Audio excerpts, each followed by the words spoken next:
Now this is the second part of this reflections in the creek. I'm going to use masking tape, curl it around the backside so the sticky side is out. My masking fluid is pretty old and it really hardens, digs into the paper when it's dry, so it's going to be stubborn to get off, but I don't use it that often, so it has a chance to age. It's just straight cadmium yellow.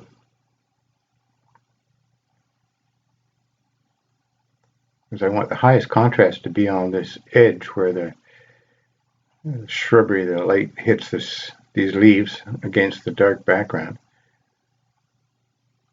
And I'll gradually make it darker as it pulls away.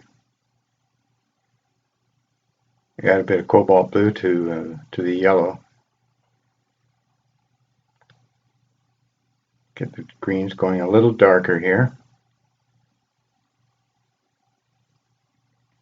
And then just a bit more. You can actually add a little bit of orange in some places and a bit of burnt sienna just to get some variation in the way the light hits these different leaves, so that it doesn't go too harsh a green. And then with a flat brush, get into the big bold areas.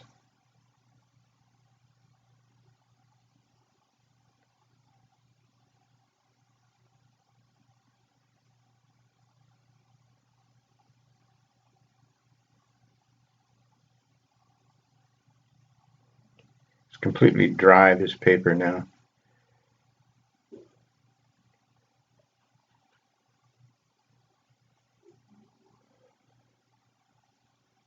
I use a bit of burnt sienna with some phthalo blue to go for the real dark greens.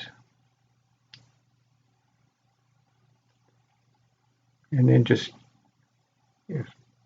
cut around up to, I'm going to have rocks on the shore here, so just cut up to those edges, draw a few weeds and things in there.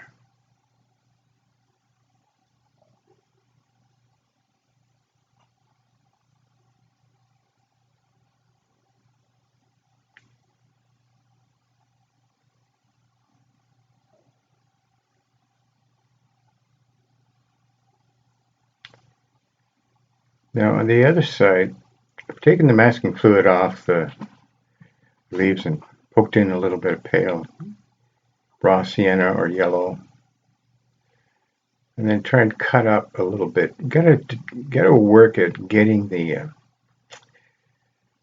harsh masking fluid edges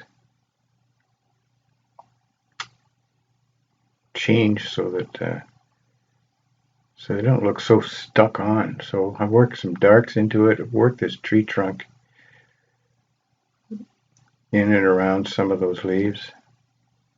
Just a bit of ultramarine blue, burnt sienna for the brown or the grayish browns.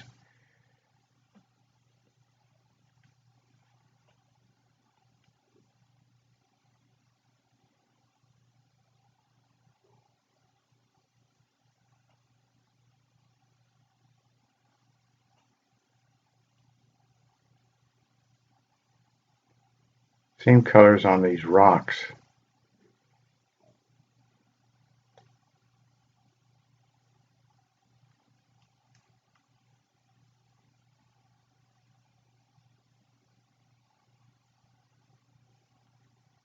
Skip around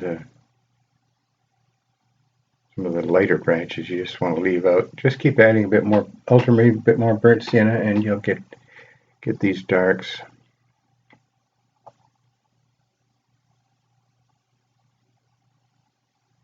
Same for the reflections.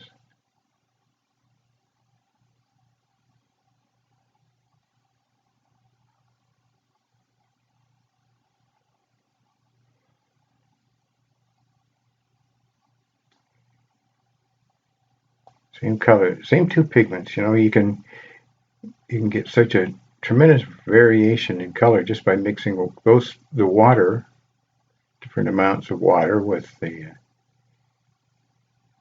different combinations of the blue and the brown.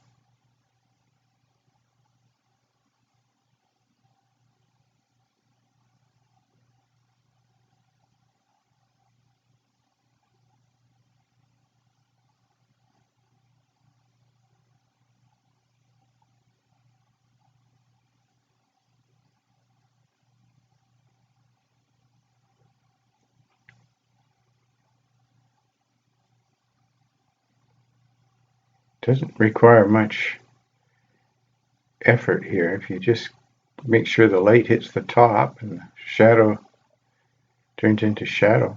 Got the light coming sort of backlit in this picture.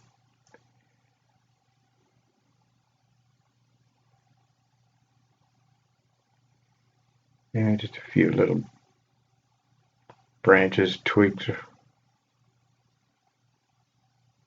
dress it up a bit. And a flat brush for the reflections.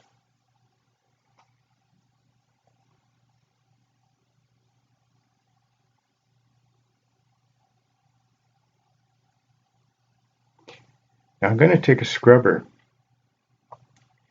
and I want to find some fairly clean cadmium yellow. Work it into the brush. I don't want it too wet, so I'm squeezing a lot of the water out of it. I'm going to just scrub into some of these hard edges. The masking fluid leaves such abrupt shapes when it comes off.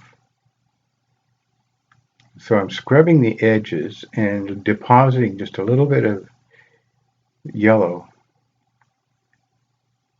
as I go, just to kind of warm it up and just blur some of the sharp corners, and then take a clean scrubber, and just lift a few little light bits. You can go through the whole thing and just soften and blend, but just be careful not to overwork it because it does get kind of labored if you do too much of this kind of thing. But it helps to soften it. You'll see as I look at the finished one, it's taken some of the harshness out of that.